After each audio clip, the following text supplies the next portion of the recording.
Hello, friends, and welcome back to Malicious Compliance Stories.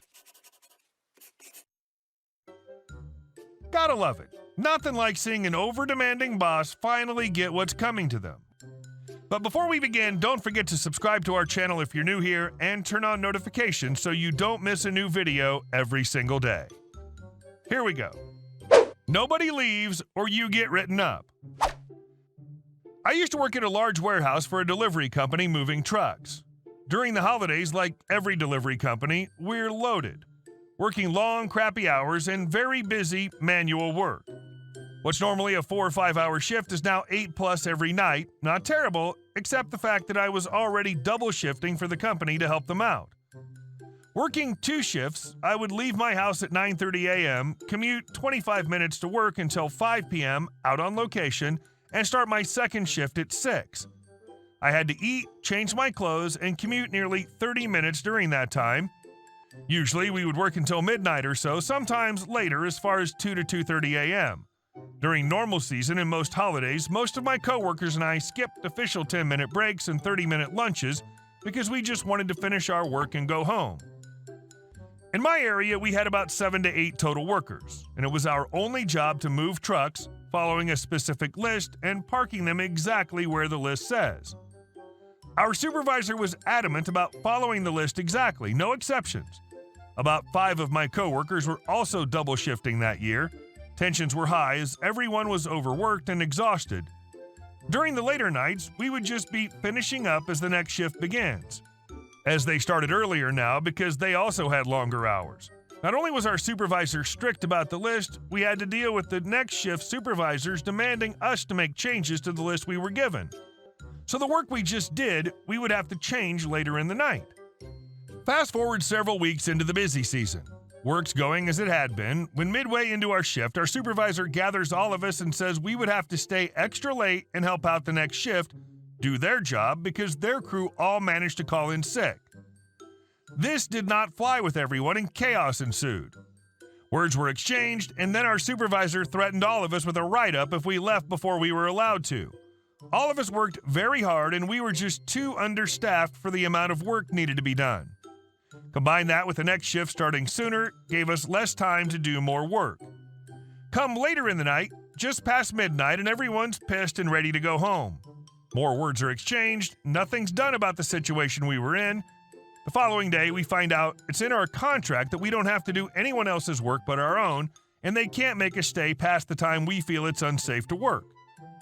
Fast forward till about 2 a.m. The second shift is preparing to start, but they can't do much until we finish our job. Usually, we'd have extra help from the second shift's crew and be pretty close to being done.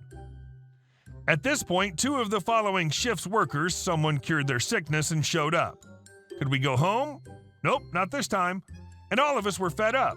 All of us were going over 14 hours at this point and begging to go home so we could maybe get 6 hours of sleep before doing it all over again.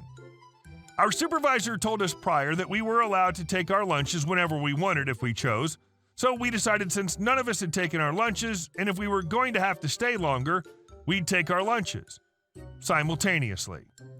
In our head, if we were gone, they would get most of the work done, and by the time we got back, we'd be able to go home.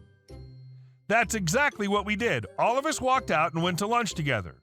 Now, for the most crucial time of the night, they would have only 2 workers. Not our problem.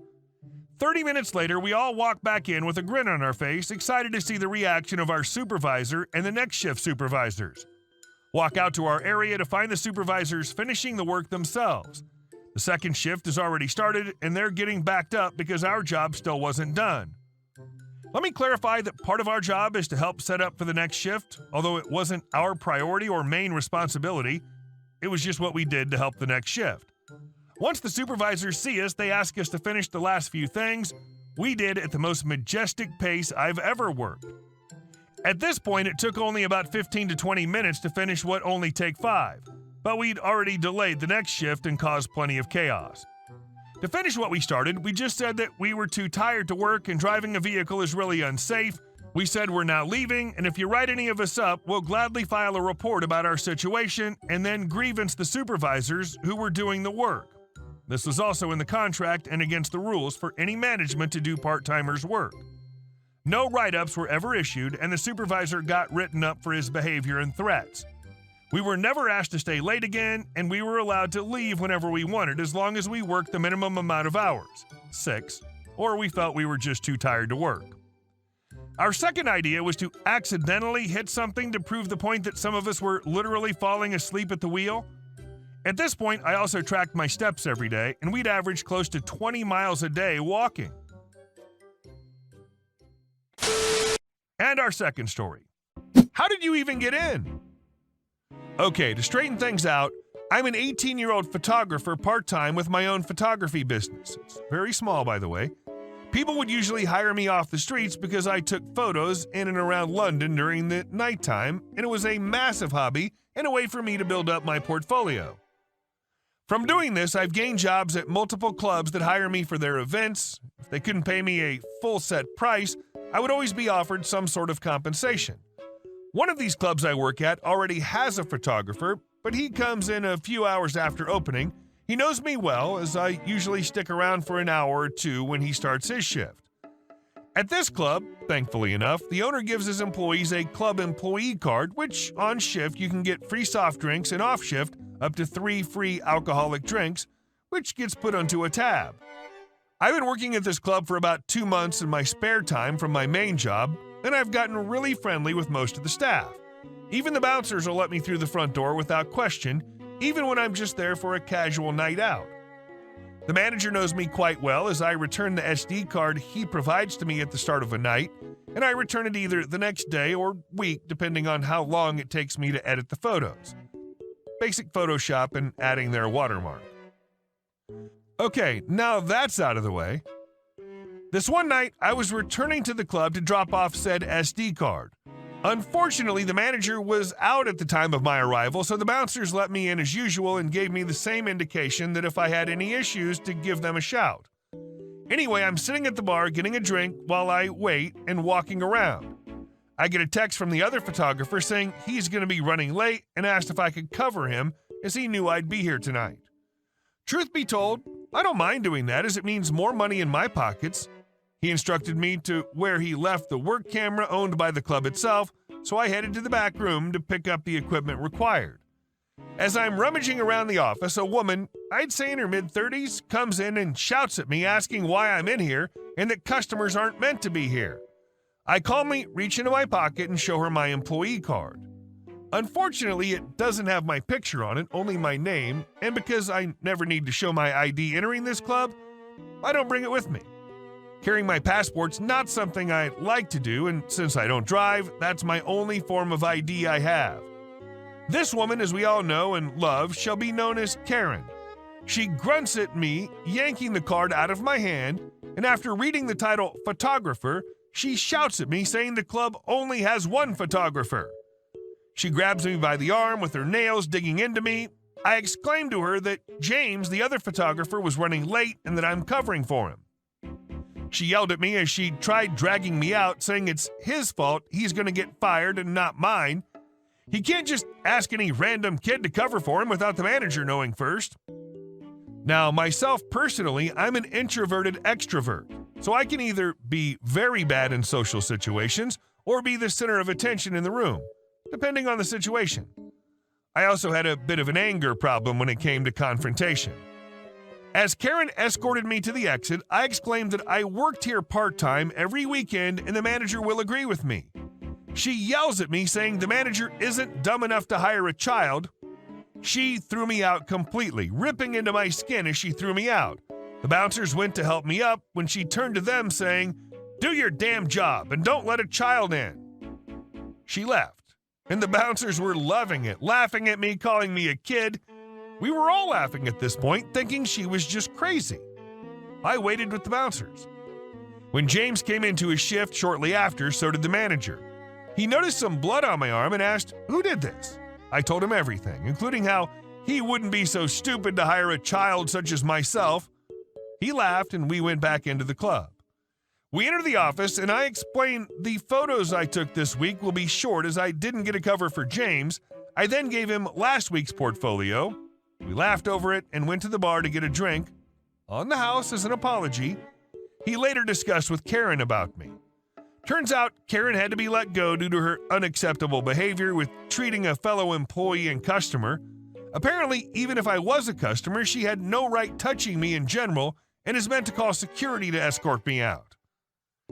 I don't work at that club anymore, but I do go there for drinks, the odd time, and the manager always refers to me as a kid anytime I'm visiting. And our last story.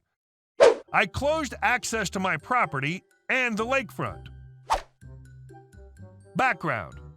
I recently purchased several acres of wooded property, a good portion of which juts out into a rather large lake. My little peninsula gives me some great lakefront. There's a smallish strip of beach, a dock, and a few boat slips. Because of the woods surrounding the lake, I'm the only lot for several miles that has access to the water without going bushwhacking through the trees. Apparently, over the years, my neighbors have gotten used to taking their boats down my driveway to launch or going and spending time on the beach. I bought the place over the holidays and just recently moved in at the beginning of the summer, and before anyone introduced themselves to me, I was met with a regular stream of traffic cutting through my lot to the water. At first, I thought it was because I purchased the property and didn't move in right away, that everyone just assumed the house and land was vacant and could take advantage until that changed. So I started walking out when I saw people and letting them know that I lived there now, and also making a point to make it obvious the house was lived in. Not much changed, so I got blunt and started asking people directly not to trespass on the property. I wish I could say my direct approach solved the problem, but people would still trek right through. I put up a fence and put up a sign stating private property, as well as a sign letting folks know that my dogs were on the property. Once I put the fence up, I started allowing them, the dogs, to roam the property and didn't want any trouble. Unfortunately, my neighbors took the fence and the dogs, despite the fact that I owned the dogs well before moving to this lot, as an act of aggression. I had a neighbor come to my door and literally yell at me because my dogs barked at her kids when they tried to pull their raft up onto my beach. That same neighbor advised me that my lot has always been the neighborhood entrance to the lake.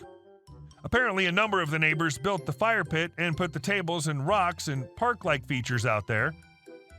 In chatting with a couple of the friends I've managed to make in my new neighborhood, they confirmed that what the neighbors said was true, that my property has always been more of a park than a private lot. Anyway, while I feel bad that the convenience of nearby lake access has been cut off, I live by myself and I'm personally not comfortable with anyone and everyone just traipsing through my yard. On one hand, I feel like it's absolutely my decision to restrict access to my lot, but on the other, I'm wondering if I'm breaking some sort of unspoken rule of access that was established before I ever got here. I have a lovely attorney and I'm well within my rights to close down access to the property. There's no easement and I own the shoreline. The lake has 2 public parks complete with boat launches and docks that are open for anyone's use, the nearest of which is a few miles down the road from my property. If a person were wanting to launch a boat, it'd take about 15 minutes longer to do so, by going to the public launch versus down my driveway. I still feel like my decision to shut down access through my yard and driveway is the correct way to do things. If there's a particular reason my lot should be used, I'll leave it open to one-on-one discussions. There's an intercom by the front gate now. I'm going to modify it to a video system so that I can respond from my phone, not just from within the house.